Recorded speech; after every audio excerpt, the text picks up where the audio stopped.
سلام.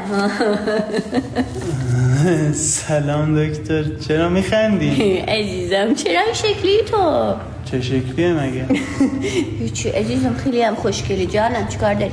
والا کامپوزیت دندونام زشته، اومدم لامینتشون کنم. یعنی مشکل فقط دندوناته، با کامپوزیت درست نشد با لامینت درست میشه. باشه بذار ببینم چی میکنیم. اینجا پیر خرفتی و چی گفتی؟ خر میافتم همش، فکر کنم سرما خوردم. دهنتو باز کن کاملا. چرا ها کردی که صفت؟ ذهنت بوی لاشه رسوری میده که 2 ماه توی جوب زیر پل گیر کرده. باز کن ببینه.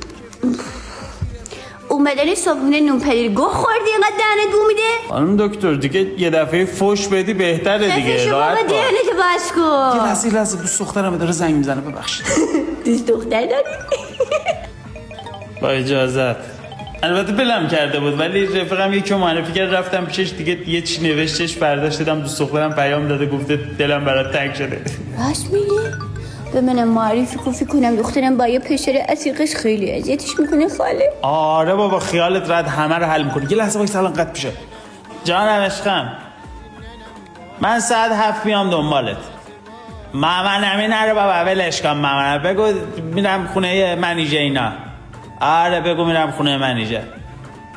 باشه قربونت بوس، خدافظ.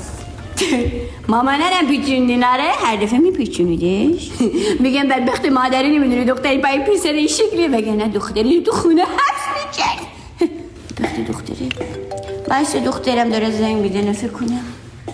جانم مامان جان. سلام ماما، خوبی؟ قربون دخترم. ماما خواستم بگم من شب ساعت 7 میرم خونه منیژه اینا، نگران نباش. وای من گوشنم عبرم کجا بدهشی بیا این از قضا ولی سوسیس مناسب تو نیست. ولی شیش مخم بابا، شیش مخم بابا، شیش ولی خصوص غذای خوبی نیست.